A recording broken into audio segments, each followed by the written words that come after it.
Jika terpilih menjadi Presiden RI pada 2024, bagaimana Bapak memilih menteri di kabinet yang Bapak pimpin? Satu, kompeten. Memiliki kompetensi yang relevan dengan bidangnya. Dua, berintegritas. Punya rekam jejak yang baik, tak bermasalah. Di Republik ini banyak sekali orang yang dituding bermasalah, walaupun senyatanya tak bermasalah. Tapi ada juga orang yang sesungguhnya bermasalah, tapi selalu lolos dari pemeriksaan. Jadi berintegritas. Yang ketiga, dia memiliki rekam karya yang baik, rekam kerja, rekam kinerja yang baik. Sehingga kita bisa memproyeksikan bahwa ke depan dia akan baik. Yang keempat, dia memiliki visi yang sama dengan visi yang dimiliki oleh pimpinannya. Sehingga ketika bekerja memiliki visi yang sama. Visi itu artinya termasuk nilai. Dia mempercayai pada prinsip dasar bahwa keadilan harus ada di dalam setiap kebijakan. Kira-kira 4 itu minimal kriteria yang digunakan. Baik, saya ingin langsung ke pertanyaan yang sudah muncul di media sosial. Boleh tolong dikeluarkan pertanyaannya? Ya, untuk semua capres mau tanya bagaimana cara dan solusi jika kita menjadi sandwich generation. Jadi harus membiayai orang tua juga. Jadi kejepit mas sandwich di atas dan di bawah.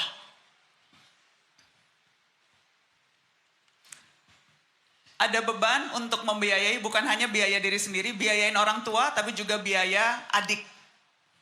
Banyak sekarang mas, dedek-dedek kita yang sandwich generation. Nomor 1, ketika Anda mendapatkan tanggung jawab ikut membiayai orang tua, maka jangan pernah pandang ini sebagai beban, tapi pandang ini sebagai sumur pahala untuk Anda membiayai orang tua. Nomor 1, jangan pernah pandang membiayai orang tua itu sebagai beban, karena dia sudah membiayai Anda selama ini. Itu penting sekali. Kenapa teman-teman sekalian? Kita ambil tanggung jawab soal ini. Apakah berat ringan itu soal perasaan. Bila dijalani dengan sepenuh hati, maka itu akan bisa terasa ringan. Jadi nomor 1 menurut saya mindsetnya.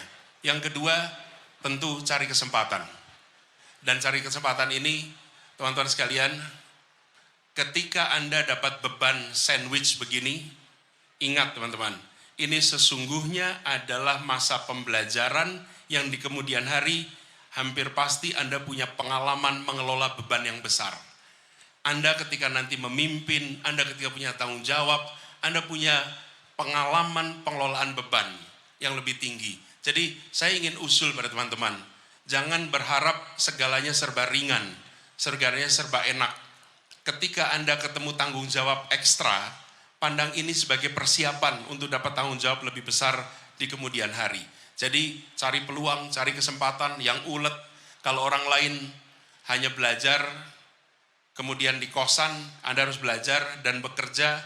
Dan seberat-beratnya apa yang Anda alami, Anda boleh bilang pada diri sendiri, saya bukan orang pertama yang melewati ini. Pasti ada orang lain sebelum saya melewati ini, dan if they survive, I will survive. Gitu kira-kira. Baik. Mas Anies, saya mau bertanya isu kekinian, dan saya akan tanyakan ini ke seluruh bakal calon presiden yang ada. Lingkungan hidup spesifiknya isu Rempang, Mas. Yang kaitannya dengan proyek strategis nasional, yang saat ini dijalankan pemerintah untuk pembangunan, investasi, dan penciptaan lapangan kerja. Karena kalau kita lihat dampak dari PSN ini, konflik agraria terus muncul, dan kadang menimbulkan korban kekerasan. Ada datanya mas, catatan konsorsium pembaruan agraria. Setidaknya ada 32 letusan konflik agraria dan 11 diantaranya terkait dengan proyek strategis nasional. Apakah konsep dan pendekatan saat ini yang dilakukan oleh pemerintah saat ini dalam rangka mempercepat pertumbuhan ekonomi akan diganti dengan kebijakan lain? Apakah Anda punya strategi pendekatan yang berbeda? Ya, jadi begitu sebuah kegiatan itu menjadi PSN, maka akan ada deretan kemudahan yang diberikan. Kan gitu kira-kiranya. Supaya eksekusinya menjadi cepat. Itulah sebabnya program-program yang dimasukkan menjadi PSN, maka dia akan bisa berjalan lebih cepat dibandingkan tidak masuk pada PSN. Idenya untuk mempercepat itu fine, karena itulah kita yang harapkan untuk bisa meraih kesejahteraan lebih cepat. Apa ruang yang harus diperbaiki? Satu, penentuan program sebagai program strategis atau tidak harus ada di tangan teknokrasi, bukan di tangan dunia usaha. Kalau itu dibalik, proposalnya dari dunia usaha, pemerintah hanya memberikan stempel, maka muncullah masalah banyak sekali. Dimulai dari teknokrasi. Dari mana itu? Kita punya RPJP, kita punya RPJMN. Kemudian dari sini diterjemahkan dalam bentuk program, mana yang diputuskan menjadi strategis, nasional, mana yang tidak. Jadi penentuan PSN-nya itu kunci. Lalu di situ perlu ada partisipasi publik. Nah, kita seringkali tidak tahu kenapa sesuatu masuk menjadi PSN.